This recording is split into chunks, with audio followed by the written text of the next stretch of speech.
Welcome back, y'all, to the Riverstead. Today we're going to be doing some goat soap.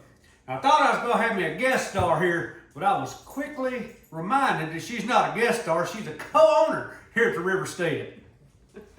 So I'm going to let her do it, show you all how to do this goat soap we love so much. And y'all just remember, goat ropers need love too.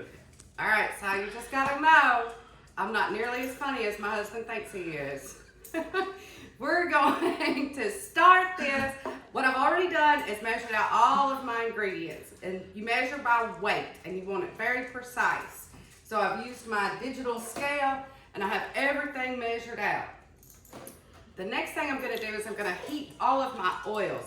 And I just want to heat them until the hard oils are liquid so that I can mix them all together. So what I have is some coconut oil. I have some lard.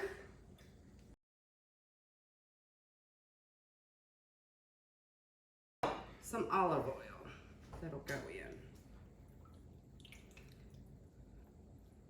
I'll move this to the stove and, like I said, heat it just until all my solid oils are liquid. So I have my oils heating up on a very, very low setting. Okay, so I have my oils heating. My oils heating. And breaking down, melting those hard oils.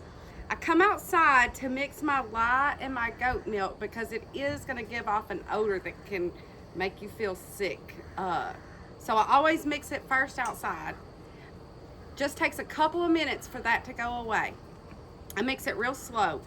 One other thing I should say is I always weigh my goat milk first and I put it in the freezer. So this has been in the freezer while I've done everything else. It's kind of slushy. It's got some ice in there.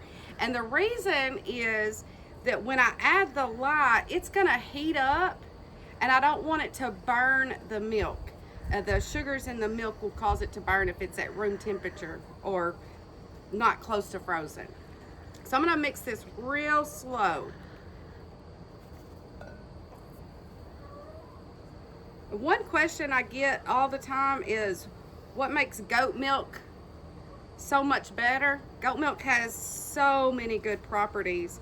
One of the best properties is that it actually creates a natural barrier on your skin so you don't lose as much moisture. So when I started using the goat milk, I noticed instantly that I wasn't as dry. Like I hardly ever use lotion anymore.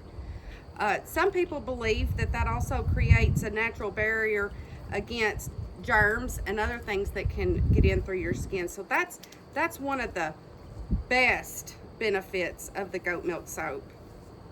You can put all kinds of ingredients in.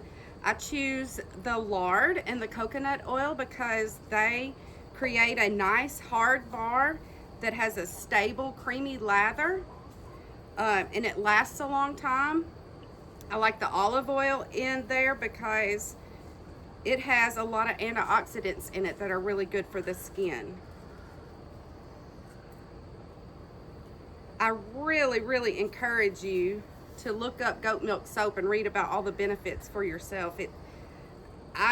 When I started making it, it was just because I had excess goat milk, and I was like, I gotta figure out something to do with all the goat milk. So I learned how to make goat milk soap. I hadn't done a lot of research into it. And then after I started using it, I was like, wow, this stuff is amazing.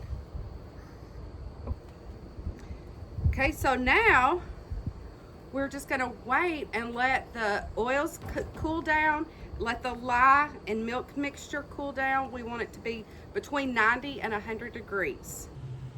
Okay, so my lye solution has cooled down, my oils are cooled down. Here's my oils.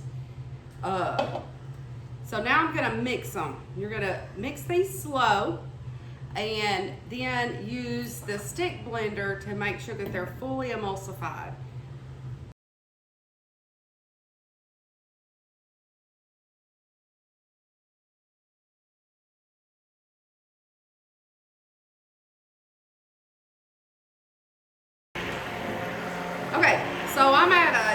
light trace right now, so my batter will just, it's gotten thick, but it's still thin, so it'll sit on top of itself just a little bit. I'm gonna add my essential oil blend in. What I'm adding is pine needle essential oil, sweet orange, and cinnamon leaf. This will be a winter spice goat milk soap. I'm gonna continue to emulsify until my essential oils all blended in. Okay, so I have my essential oil blended into my soap batter. I'm at a light trace, which means my oil and my lye solution are completely mixed up, and the batter will sit on top of itself.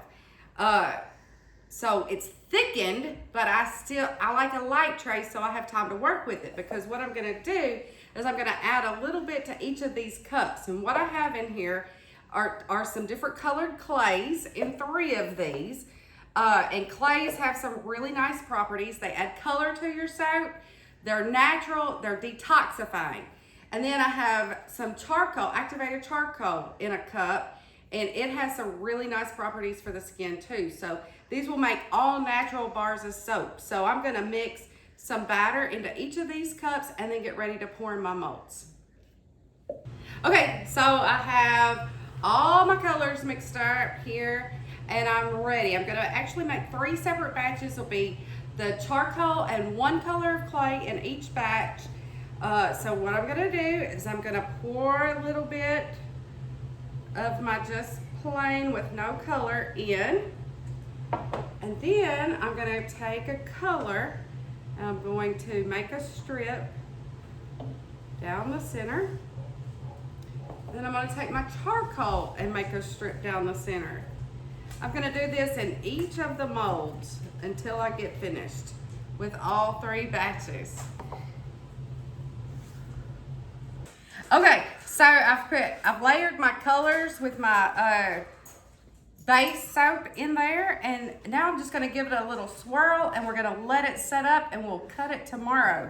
So I'm just gonna take a popsicle stick. I'm gonna come across and make a swirl that I hope turns out super pretty.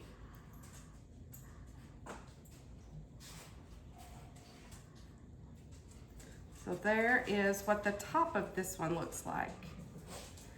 All right, we'll cut tomorrow. All right, the soap has sat in the molds for 24 hours. I unmolded them already, and it's my favorite part. I'm gonna cut the soap. Each batch turns out a little bit different. That's what makes this so exciting. So here we go. Each bar actually is different. So there's 1 cut. I'll let this set up for another 4 to 6 weeks, and then it'll be ready. Thank you all for watching. Like and subscribe.